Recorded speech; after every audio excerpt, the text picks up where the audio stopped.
hadir ya, ada kehadiran, kemudian tugas UTS dan juga UAS.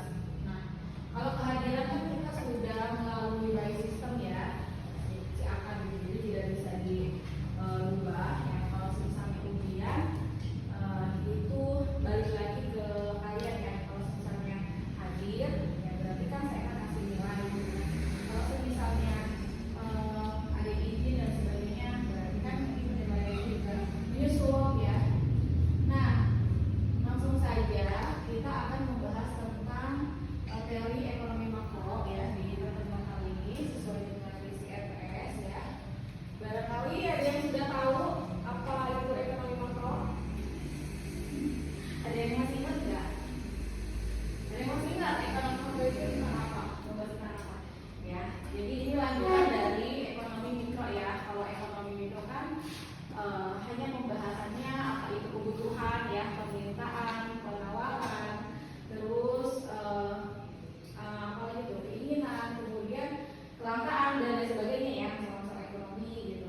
Nah, kalau di ekonomi makro ini akan dibahas lebih universal lagi ya, secara menyeluruh ya, aturan dan sebagainya. Nah, itu akan dibahas di ekonomi makro ya. Kelihatan ya? Ya, kemudian selanjutnya ini di slide yang kedua bisa kita lihat ya pembahasan mengenai tentang ilmu ekonomi itu sendiri ya. Mungkin kita sudah pernah belajar juga ya di semester pertama gitu kan, membahas tentang ekonomi mikro ya, di mana ekonomi mikro diawali dengan ilmu ekonomi ya kan. Nah, ilmu ekonomi itu apa? Ini juga sama.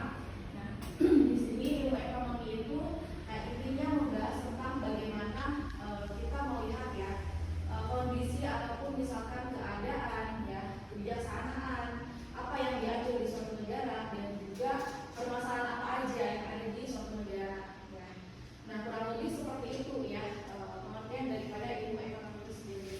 Nah, kalau secara bahasa sih ekonomi itu kan berasal dari istilah ekos dan nomos ya kan, dari bahasa Yunani ya. Kemudian ekonomi makro adalah suatu cabang ilmu ekonomi ya. Terus nah ada ini lagi ya, karena ini belum ya. Ekonomi makro sebagai suatu cabang ataupun satu cabang dari ilmu ekonomi berkaitan dengan permasalahan kebijaksanaan tertentu ya, yaitu permasalahan kebijaksanaan makro ya, secara besar ya. Itu artinya secara luas seperti itu ya. Itu pembahasan ekonomi makro. Nah, kemudian selanjutnya, nah ini masih lanjutannya. Ekonomi makro itu studi tentang ekonomi secara keseluruhan. Makroekonomi menjelaskan perubahan ekonomi ya, yang mempengaruhi banyak masyarakat, kemudian perusahaan dan juga pasar. Ekonomi makro dapat digunakan untuk selanjutnya untuk mempengaruhi target-target kebijaksanaan seperti pertumbuhan ekonomi, stabilitas ekonomi, ya, tenaga kerja dan juga keseimbangan. Nah, jadi ini poin-poin pentingnya ya, masalah tentang garis besarnya. Ya.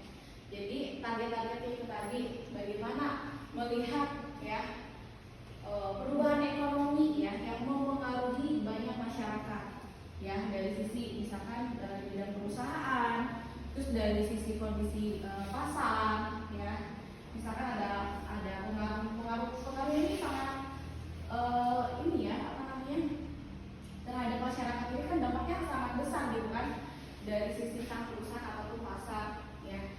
Ya misalkan banyaknya industri ya kan, memberikan dampak ataupun pengaruh yang sangat ada positif ada negatif ya. Nah, kalau positifnya ketika misalkan bermunculan bidang-bidang industri ya ataupun perusahaan, berarti kan banyak masyarakat yang jadi ikut kerja ya, ataupun sebagai tenaga kerja atau buruh begitu kan di perusahaan tersebut ya. Akhirnya kan jadi produktif ya dan sebagainya. Mungkin kalau dari negatifnya banyak juga ya, misalkan limbah ya dan sebagainya seperti itu. Nah, kemudian pasar juga ini juga berpengaruh terhadap masyarakat ya, permintaan ataupun penawaran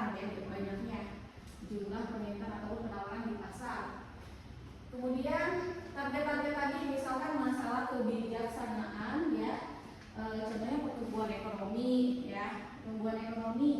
Jadi bagaimana melihat apakah di suatu negara ini bisa dikatakan tumbuh, misalkan ketika dari tahun ke tahun pendapatan nasionalnya itu meningkat misalkan. Nah itu kan pertumbuhan ekonomi ya.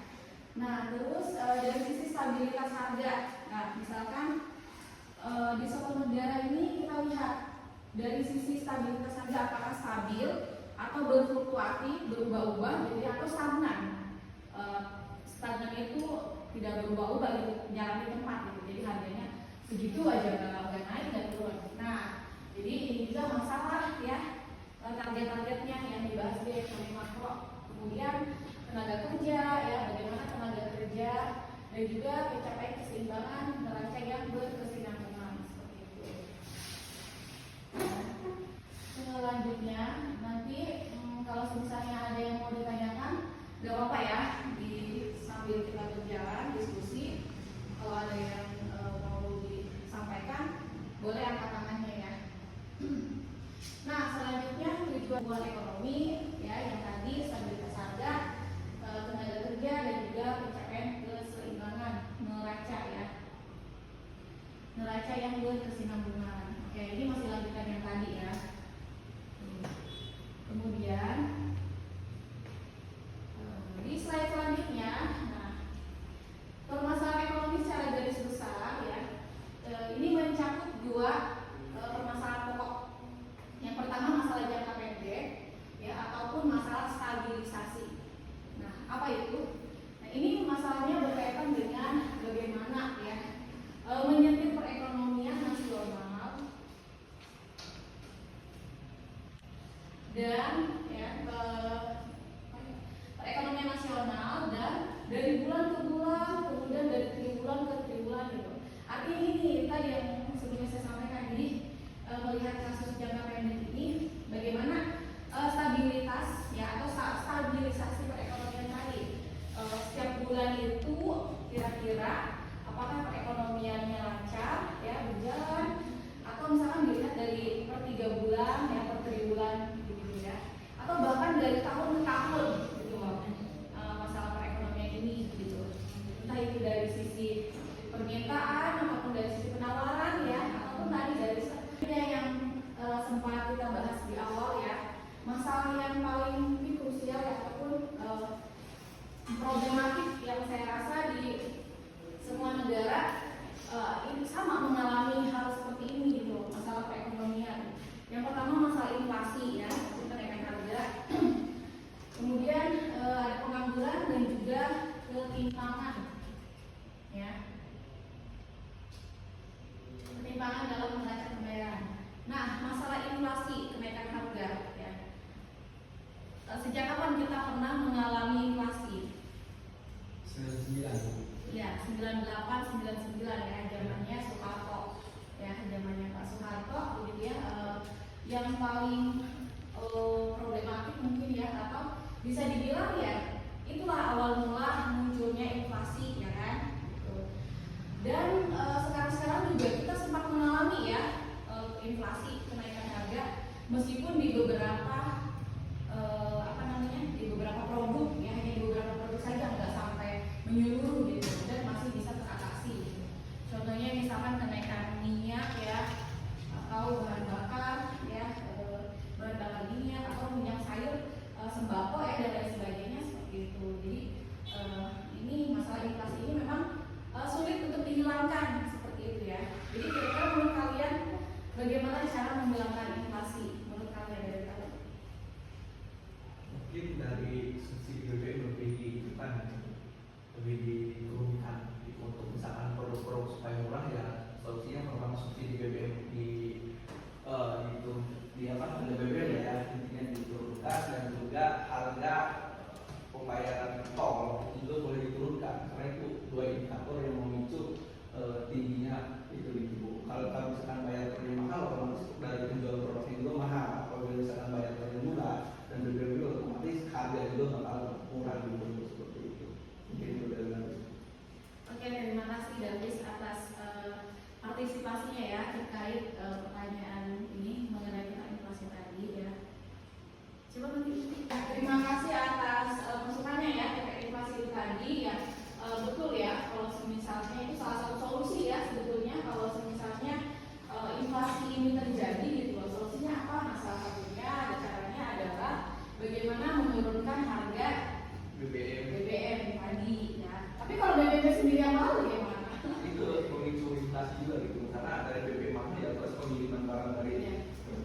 sini juga mahal gitu, tapi tol apabila tol naik Iya. ya sama aja gitu, mungkin parah berarti. Nah berarti mau nggak mau ya, kalau misalnya terjadi seperti itu ya BBM harus ditekan ya, harganya itu lebih ditekan lagi supaya masyarakat juga apa namanya ya, tidak merasa kesulitan ya ataupun kesusahan gitu untuk membeli suatu produk ya gitu. Karena memang BBM itu sangat apa ya, berkaitan dengan apa-apa ya, transportasi dan sebagainya. Nah kemudian masalah pengangguran begitu ya, jadi bukan hanya di negara Indonesia saja, banyak kok negara-negara yang sudah maju pun ya, ataupun masih berkembang ya, intinya di luar dari negara Indonesia banyak kok negara-negara luar juga yang masih mengalami pengangguran. Contohnya misalkan banyak pengemis ya, tapi mungkin beda ya, pengemisnya itu caranya berbeda di luar negeri dengan di negara Indonesia itu ya, seperti itu. Jadi masih apa ya, kalau di luar negeri itu ya masih berwibawa lah ya Indonesia itu ya, karena gitu. Kalau di luar negeri itu gimana ya, Indonesia itu kayak masih berwibawa gitu kan, beda dengan negara Indonesia, masih sopan ya betul. Kalau di negara Indonesia anarkis banget gitu ya, kalau misalkan ada yang cinta, namanya kan viral kan ibu-ibu itu, nah itu salah satu contoh ya apa namanya masalah tentang pengangguran itu tadi. Kemudian ketimpangan dalam neraca pembayaran. Nah neraca pembayaran ini dilihat dari pendapatan dan catatan nasional gitu. Jadi bagaimana sih misalkan negara Indonesia ini pendapatan nasionalnya berapa ya tahun ini seperti itu. Kemudian siklus untuk misalkan pembelian produk ataupun barang untuk negara Indonesia, masalah APBN gitu ya, anggaran pendapatan belanja dan negara di Indonesia dan belanja negara di Indonesia misalkan.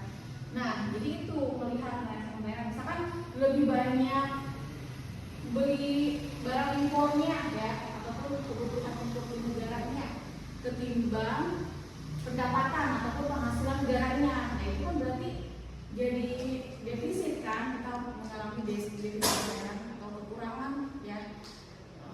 Nah jadi masalah neraca itu tadi harus seimbang ya. Kemudian selanjutnya adalah masalah jangka panjang ya.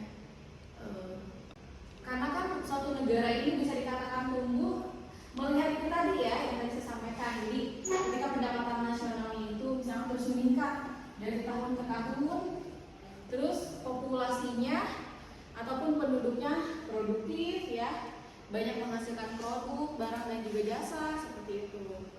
Nah, jadi ini bisa dikatakan tumbuh kan negara tersebut, dan ini menjadi masalah yang sangat jangka panjang ya. Jadi tidak bisa diselesaikan 1 tahun, 2 tahun. Jadi setiap terus menerus ya, setiap berganti kepemimpinan ya, negara tersebut ya harus bertumbuh ya, harus meningkat pertumbuhan ekonominya. Jadi bukan hanya pertumbuhan penduduknya aja, ekonominya juga harus meningkat. Kalau populasi udah pasti ya, sekarang aja di Indonesia mengalami bonus demografi ya, populasi udah semakin banyak tiap tahun begitu. Nah, cuman apakah pertumbuhannya juga akan seimbang, akan lebih apa namanya, lebih tumbuh juga ya. Jadi jangan hanya penduduknya aja yang bertumbuh ya, jadi perekonomiannya juga harus bertumbuh ya. Kemudian masalah kapasitas produksi dan juga tersedianya dana untuk investasi. Nah, jadi di negara ini harus menyediakan investor ya, menyediakan dana-dana untuk maksudnya bukan dana, menyediakan lembaga atau wadah untuk para investor ya yang mau bergabung dengan negara kita ya. Contohnya misalkan negara yang mau bertumbuh seperti itu ya. Jadi karena asasnya masalahnya juga berkisar pada bagaimana menghindari ketiga penyakit makro di atas ya, yang tadi masalah apa kenaikan harga ya, atau inflasi, pengangguran, dan juga masalah ekonomi jangka panjang atau jangka pendek ya, seperti itu. Nah, kemudian selanjutnya kapasitas total dan perekonomian. Dalam analisa jangka pendek ya, faktor-faktor berikut ini kita anggap tidak berubah atau tidak bisa kita ubah. Misalkan kegiatan investasi dalam jangka pendek masih mungkin dilakukan, tapi hanya dalam arti khusus, yaitu sebagai pengeluaran investasi berupa penambahan stok barang jadi, ya, barang setengah jadi ataupun barang mentah, ya, di dalam gudang para pengusaha, dan pengeluaran oleh perusahaan-perusahaan untuk pembelian barang modal.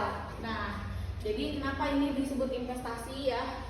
Contohnya misalkan perusahaan, ya, ataupun pihak industri, ya, ketika memproduksi suatu barang, mereka kan harus punya modal, kan? Nah, itu dijadikan investasi. Jadi modal itu adalah investasi, kemudian dibelikan untuk apa? Mesin-mesin, ya kan? Supaya lebih awet, lebih hemat, gitu kan? Tenaga mesin ini sangat membantu proses produksi. Kemudian konstruksi, gedung-gedung, dan juga sebagainya. Ya, silakan kita diskusi di ekonomi makro tadi, ya. Ada masukan-masukan nggak? Misalkan mau membandingkan dengan negara-negara yang sudah maju atau berkembang, atau bagaimana? Ya, mungkin saya kasih waktu, ya, misalnya bukan kasih waktu. Untuk laki-laki 1 orang, untuk perempuan 1 orang. Ya, silakan. Bagaimana tanggapannya, Sahrul? Ya, kalau Sahrul melihat ini tadi masalah, ya, di ekonomi makro ini kan nggak bisa lepas, ya, semua negara pasti pernah mengalami masalah-masalah baik yang masalah-masalah problem yang apa ya, yang krusial ataupun yang saya rasa semua negara juga mengalami, gitu loh. Nah, kalau menurut Sahrul sendiri melihat tanggapan ini, ada nggak masalah lain yang belum, misalkan yang belum bisa masuk ke ekonomi makro? Kalau menurut Sahrul ada, gitu. Ya, kalau menurut saya, Bu, seperti kan inflasi kan termasuk kepada ekonomi makro, ya. Maksudnya kan permasalahannya di selain mungkin kurangnya subsidi oleh pemerintah, gitu kan. Pemerintah juga apa ya, terlalu bergantung kepada kegiatan impor, gitu kan. Seharusnya kan yang memang negara kita mampu, gitu kan, masyarakat kita mampu, seharusnya pemerintah tidak perlu impor, gitu kan. Seperti misalkan beras, garam, gitu kan, dan kebutuhan pokok lainnya, gitu kan. Itu kan bisa dilakukan oleh masyarakat kita sendiri, gitu kan. Jadi kalau misalkan barang impor itu masuk ke negara kita, gitu kan, otomatis ya masyarakat yang sudah panen, gitu kan, mereka tidak bisa menjual harganya, gitu kan.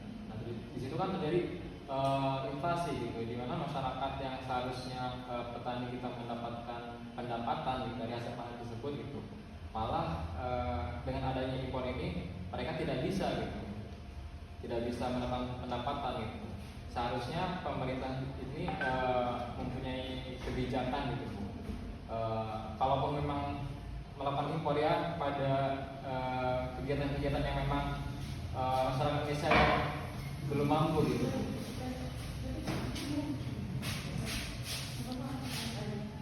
Ya, betul sekali, ya. Oke. Saya juga menanggapi dari yang mau berikan statement, ya, terkait misalkan berarti pemerintah harus menekan masalah impor, ya, ataupun produk-produk impor ini.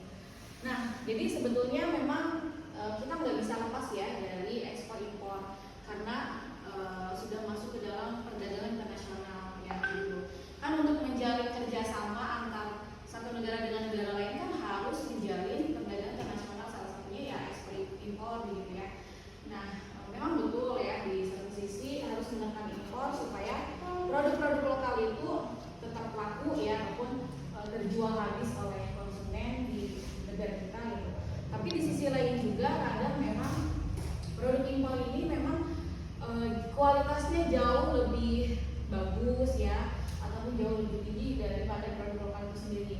Kadang yang kita cari produk-produk di dalam negeri justru memang kurang, ya, atau misalkan tidak ada seperti itu. Akhirnya kan mau nggak mau kita membeli barang-barang impor.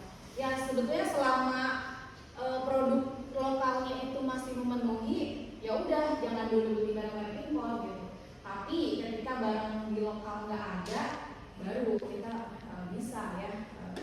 Berarti untuk substitusi, ya, sebagai barang substitusi ataupun barang pengganti, bolehlah kita menggunakan produk-produk impor ya, ataupun memanfaatkan produk impor. Nah, ya. Oke, selanjutnya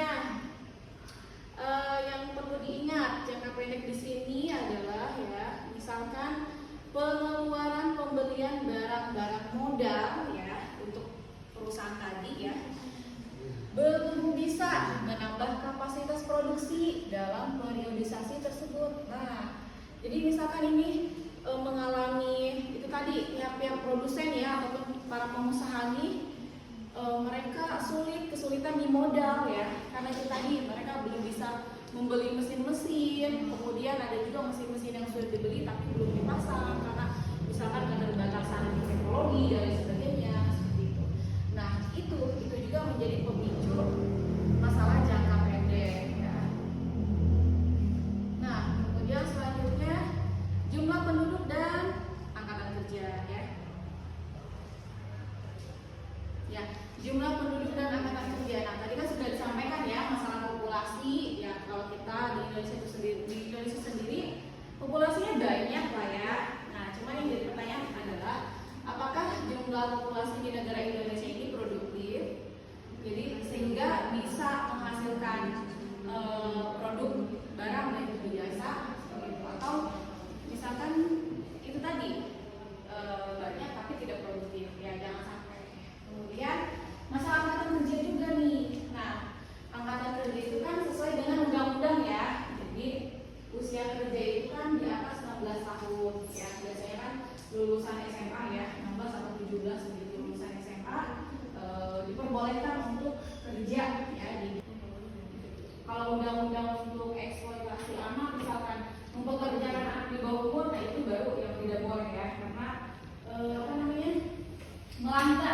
melanggar aturan ataupun regulasi dari pemerintah ya. Nah terus lembaga-lembaga sosial, politik dan ekonomi ya, politik dan ekonomi yang ada.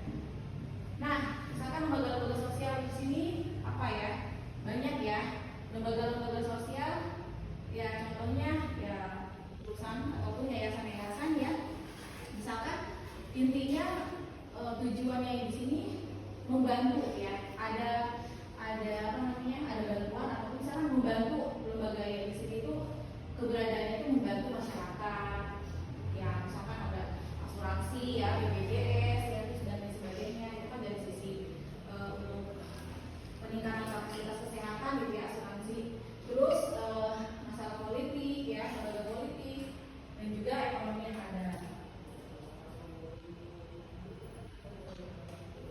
Ya, perekonomian kita dalam jangka pendek, kita harus melakukan kebijaksanaan yang bersifat jangka pendek pula ya. Misalkan dengan jalan satu, menambah jumlah uang yang beredar. Nah, jadi permasalahan itu tadi ya, kalau misalnya sulit diatasi ya, solusi yang tadi belum tercapai, nah berarti mau nggak mau pemerintah harus menambah jumlah uang beredar. Nah ini wewenangnya BI kan. Terus menurunkan bunga kredit bank. Nah lembaga-lembaga tadi ya, lembaga-lembaga perbankan misalkan harus ada kebijakan misalkan dari pemerintah untuk menurunkan bunga kredit bank ya. Kan sejauh ini kan bunga itu dijadikan sebagai keuntungan kan untuk pihak lembaga-lembaga perbankan gitu ya. Kemudian mengenakan pajak impor ya, jadi barang-barang impor itu dikenakan pajak ya. Jadi wajar kalau misalnya barang-barang impor itu mahal karena dikenakan biaya cukai ya, biaya cukai ataupun pajak yang tadi. Jadi itu tadi juga salah satu cara ya supaya menekan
poin-poin yang harus kita tekankan itu apa gitu dibandingkan negara lain.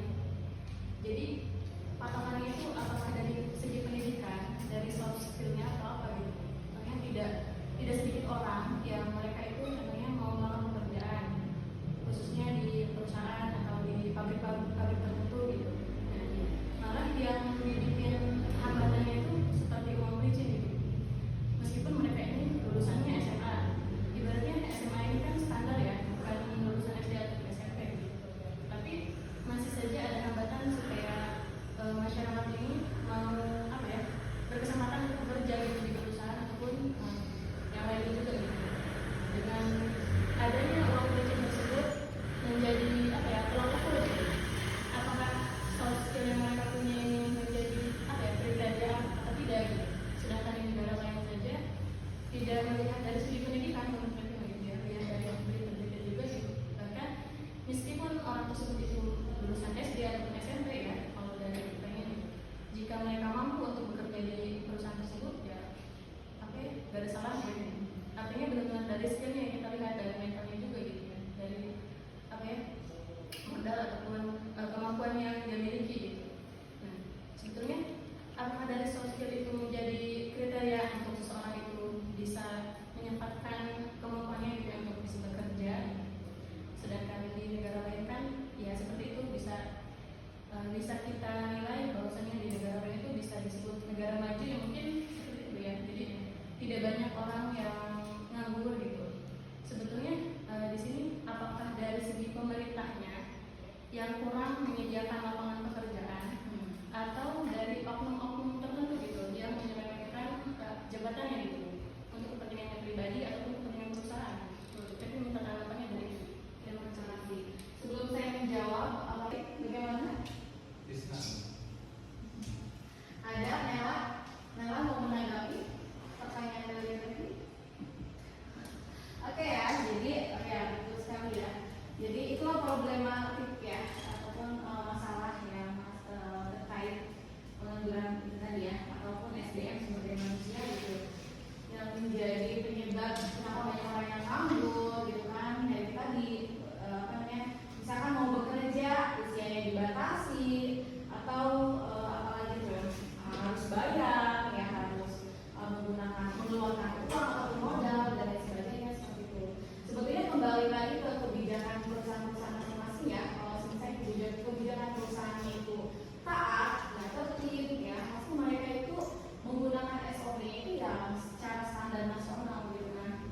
Jadi usia minimal, kalau usia kerja kan memang ada undang-undangnya ya, kan usia kerja kan 16 atau 17 tahun boleh bekerja gitu. Nah yang paling penting sebetulnya sih masalah skill ya, karena skill itu kan keahlian, setiap individu kan berbeda-beda. Nah itu harusnya dijadikan sebagai kekuatan kita untuk bekerja di lembaga pemerintahan atau lembaga industri seperti itu. Nah jadi kita sebetulnya balik lagi ke masa perusahaan tadi ya, berarti mereka tidak menerapkan SOP dengan tertib ya, kemudian banyak pelanggaran dan lain sebagainya, ada oknum-oknum yang tertentu ya, misalkan harus bayar sekian dan sekian. Nah itu juga kan jadi masalah.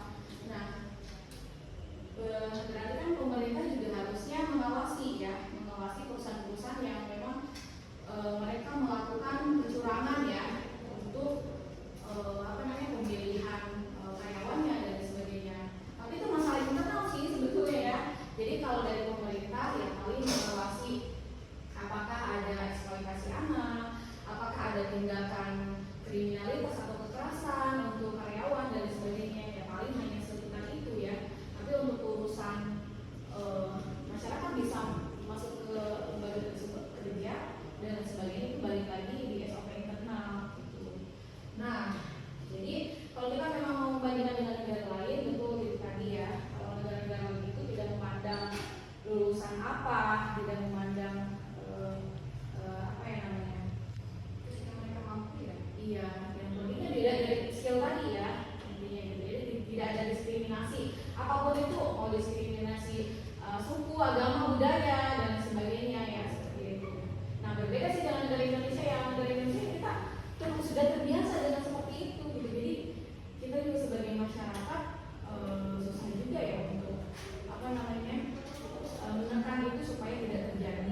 tujuannya ada perusahaan ini ya untuk kesejahteraan masyarakat, bukan hanya untuk kesejahteraan si pengusaha seperti itu. Jadi dua-duanya harus terlibat gitu.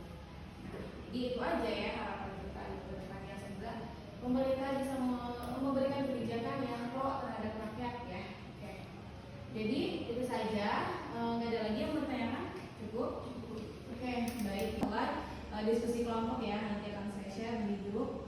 Karena waktunya sudah habis ya, mari kita sama-sama membaca